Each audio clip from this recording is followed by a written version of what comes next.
नमो नमः. मी वॅस्ट्रो गायत्री जोशी.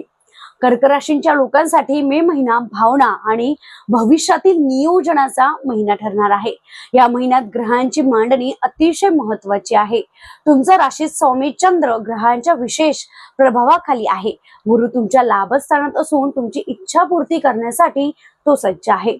सर्वात विशेष म्हणजे 17 मे पासून सुरू होणारा अधिक ज्येष्ठ मास कर्क राशीसाठी आध्यात्मिक आणि भौतिक उन्नती घेऊन येणार आहे. जर तुमचे काम गेल्या अनेक दिवसांपासून रेंगाळलेले असतील तर हा काळ पूर्ण करण्यासाठी उत्तम आहे. करिअर आणि नोकरीच्या ठिकाणी तुमच्या कामाचे कौतुक होईल. दशम स्थानातील मंगळाचा प्रभाव तुम्हाला अधिक ऊर्जा आणि आत्मविश्वास देईल. जे लोक सरकारी नोकरीसाठी प्रयत्नात आहेत त्यांना 17 मे नंतर सकारात्मक बातम्या मिळू शकतात. मात्र कर्क राशींच्या व्यक्ती हळव्या असतात. ऑफिसमध्ये कोणाच्याही बोलण्याने दुखावून न घेता आपल्या ध्येयावर लक्ष केंद्रित करा. राजकारणापासून दूर राहणेच हिताचे ठरेल.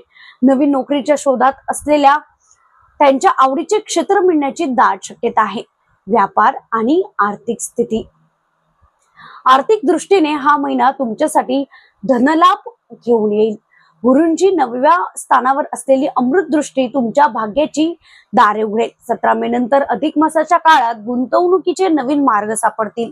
रिअल इस्टेट किंवा सोन्यामध्ये गुंतवणूक करण्यासाठी हा सुवर्ण काळ आहे. व्यापाऱ्यांना भागीदारी या व्यवसायातून चांगला नफा मिळेल. जुनी येणी वसूल होईल. फक्त लक्षात ठेवा, खर्च करताना अनावश्यक वस्तूवर पैसा खर्च करू नका. बचतीवर लक्ष द्या. कौटुंबिक जीवनात सुख शांती राहील. आईच्या आरोग्यात सुधारणा होईल आणि तिचे आशीर्वाद तुमच्या पाठीशी राहतील. 17 मे नंतर घरात धार्मिक कार्याचे आयोजन होण्याची शक्यता आहे. जोडीदार सोबतचे नाते मधुर राहील, पण त्यांच्या प्रकृतीची थोडी काळजी घ्या. आरोग्याबाबत बोलायचे तर तुम्हाला कफ किंवा छातीशी संबंधित विकार थोडे त्रास देऊ शकतात, त्यामुळे थंड पदार्थांचे सेवन टाळा. विद्यार्थ्यांसाठी हा महिना एकाग्रता वाढवणारा असून स्पर्धा परीक्षेत यश मिळेल. विशेष आणि गुप्त उपाय. कर्क राशींच्या व्यक्तींनी या महिन्यात हे 3 उपाय आवर्जून करावेत. पहिला उपाय, रोज सकाळी चंदनाचा टिळा कपाळावर लावा. यामुळे मन शांत राहील आणि निर्णय क्षमता वाढेल. दुसरा उपाय, अधिक मासात प्रत्येक सोमवारी महादेवाला पांढऱ्या फुलांची माळ अर्पण करा आणि जलाभिषेक करा. तिसरा उपाय, पौर्णिमेला चांदीच्या भांड्यातून चंद्राला अर्घ्य द्या आणि त्यात भांड्याने दूध नक्की पिया. यामुळे लक्ष्मीची कृपा तुमच्यावरती राहील.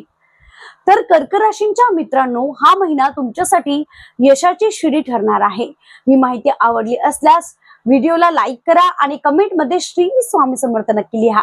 वैयक्तिक मार्गदर्शनासाठी मला संपर्क करू शकता. चॅनलला सबस्क्राईब करायला विसरू नका. भेटूया सिंह राशीच्या माहितीसह. तोपर्यंत श्री स्वामी समर्थ.